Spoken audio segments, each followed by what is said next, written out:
여호와여, 어느 때까지니까 나를 영원히 잊으시나이까? 주의 얼굴을 나에게 어느 때까지 숨기시겠나이까? 나의 영혼이 번민하고 종일토록 마음에 근심하기를 어느 때까지 하오며 내 원수가 나를 치며 자랑하기를 어느 때까지 하리이까?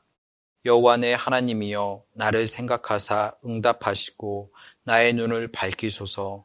두렵건대 내가 사망의 잠을 잘까 하오며 두렵건대 나의 원수가 이르기를 내가 그를 이겼다 할까 하오며 내가 흔들릴 때에 나의 대적들이 기뻐할까 하나이다. 나는 오직 주의 사랑을 의지하여 싸우니 나의 마음은 주의 구원을 기뻐하리이다. 내가 여호와를 찬송하리니 이는 주께서 내게 은덕을 베푸심이로다. 아멘. 안녕하세요. 오늘의 묵상 정현 목사입니다. 오늘은 시편 13편의 말씀을 가지고 우리 성도님들과 함께 하나님의 말씀의 은혜를 나누고자 합니다. 본 시편에서 시인은 자신의 고통스러운 부르짖음을 담고 있으며 또 유독 반복적으로 표현하고 있는 부분이 있습니다. 바로 어느 때까지라는 표현입니다. 1절과 2절 말씀을 보시면 무려 4번이나 반복되어져 있음을 알 수 있습니다. 시인은 자신의 고통스러운 상황 속에서 하나님께 어느 때까지 하나님께서 자신을 잊고 계실 것인지, 또 어느 때까지 주의 얼굴을 자신에게 숨기시고 계실지, 또 어느 때까지 나의 영혼이 이러한 고통과 아픔을 견뎌야 하는지, 또 어느 때까지 자신들의 원수가 자랑하는 것을 바라봐야 하는지, 하나님께 이 같은 고통을 받으며 언제까지 견뎌야 하는지 호소하고 있습니다.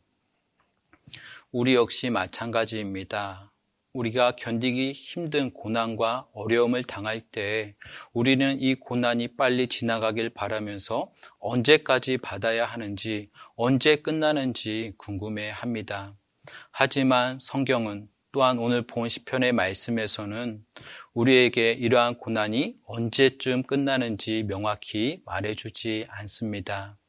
오히려 우리의 죄악으로 말미암아 혹은 우리를 향한 하나님의 뜻하심 가운데 우리가 이 땅 가운데에서 피할 수 없는 인생의 많은 고난을 받는다고 성경은 오히려 말하고 있습니다. 오늘 시편의 저자인 다윗 역시 이러한 고난의 터널을 결코 피할 수가 없었습니다. 다윗은 왕이 되기 이전에 사울로부터 극심한 박해를 받았습니다.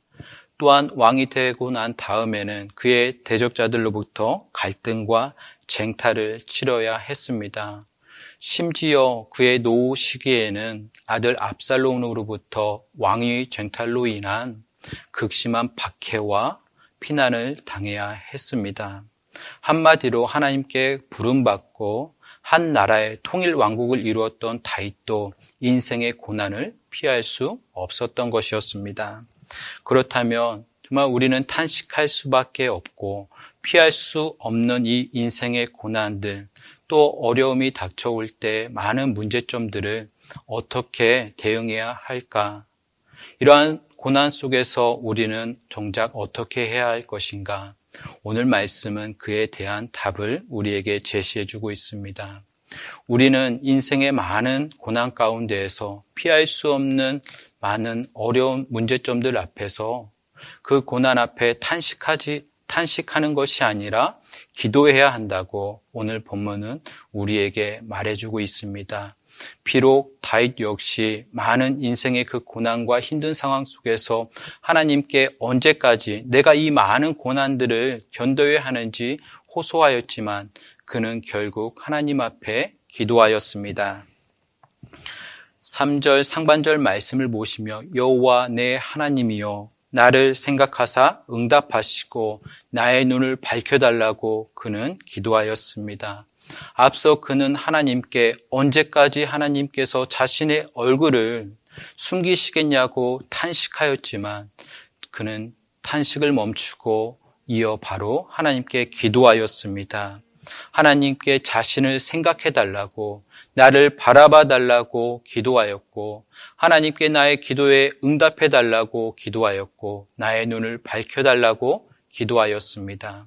그리고 다윗이 이같이 고난 가운데 기도한 이유가 3절에서 4절 말씀 가운데 기록되어져 있는데 바로 두려움 때문이었습니다. 그 첫 번째 두려움은 바로 고난 가운데 자신이 사망의 잠이 들까 두려워서 그는 하나님께 기도하였습니다. 두 번째 두려움은 자신의 원수가 스스로 이겼다고 여기며 기쁨을 취할까 봐 그는 두려웠다고 말하고 있습니다. 다시 말해서 다윗은 고난을 통한 자신의 육체적인 그러한 죽음이 다가옴으로 말미암아 하나님과의 관계가 멀어지는 것이 두려웠고, 또한 자신의 원수들이 스스로 승리하였다 여김으로 말미암아 하나님의 영광이 사라질까 봐 두려워 기도하였던 것입니다. 사랑하는 성도 여러분, 우리가 겪고 경험하고 있는 고난은 사람마다 다를 수 있습니다. 또한 우리가 두려워하는 것도 다를 수 있습니다. 하지만 우리의 고난이 다르고 두려움이 다르다 할지라도 이에 정작 우리가 해야 하는 행동은 동일합니다. 바로 기도하는 것입니다. 오늘 말씀 가운데 다윗이 하나님 아버지 앞에 자신을 생각해 달라고 기도했던 것처럼, 나의 기도에 응답해 달라고 기도했던 것처럼, 나의 눈을 밝혀 달라고 기도했던 것처럼 우리 역시 우리의 많은 인생의 문제 앞에, 그 힘든 상황들 앞에 하나님께 기도해야 할 것입니다. 그렇다면 의문이 생깁니다. 어떻게 기도해야 할까? 이러한 인생의 많은 고난과 해결할 수 없는 문제 앞에 대체 언제 끝날지 모르는 이러한 고난의 터널을 지나면서 우리는 어떻게 기도해야 할까요? 바로 우리는 하나님께 고난의 상황 가운데서 기도하되 오직 주의 사랑에 의지하여 기도해야 할 것입니다. 5절 상반절 말씀을 보시면 다윗은 이렇게 고백합니다.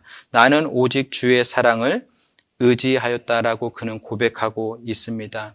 다시 말해서 현재 내가 지금 고난의 시간을 보내고 있지만 그는 과거 하나님께서 그에게 약속하셨고 약속한 바를 이루신 그 하나님을 의지하며 기도해야 했던 것입니다. 그 하나님의 언약의 성취로 말미암아 하나님께서 그에게 보여주셨던 그 사랑과 그 은혜를 의지하며 그는 기도하였다고 우리에게 말해주고 있는 것입니다. 이러한 상황 가운데에서 현재의 고난을 그는 오직 주님의 사랑을 의지하며 신뢰하며 앞으로 장차 미래에 하나님께서 동일한 사랑과 은혜를 베풀어 주실 것을 믿으면서 끝까지 기도하였던 것입니다. 그리하여 다윗은 고백했던 것입니다. 오직 주의 사랑에 의지하여 기도하였다고 그는 말하고 있는 것입니다. 그리고 이 같은 끝까지 하나님을 신뢰하며 기도하는 가운데 결국 그러한 기도하는 사람의 마음 가운데 구원의 기쁨이 이르게 된다고 성경은 우리에게 말해주고 있습니다. 사랑하는 성도 여러분, 환난 중에 기도하되 오직 주님의 사랑에 의지하며 기도하는 우리 성도님들 되시길 원합니다. 하나님께서 분명 우리 성도님들에게 과거에 베풀어 주셨던 많은 은혜들이 있을 것입니다. 오늘 말씀을 묵상하며 그 은혜를 되새기고 현재 내가 받고 있는 그 고난 가운데 많은 그러한 인생의 문제 가운데 결코 포기하지 마시고 하나님께서 앞으로도 나에게 동일한 은혜와 사랑을 베풀어 주실 것을 끝까지 신뢰하며 기도하며 나아가는 우리 성도님들 되시길 원합니다.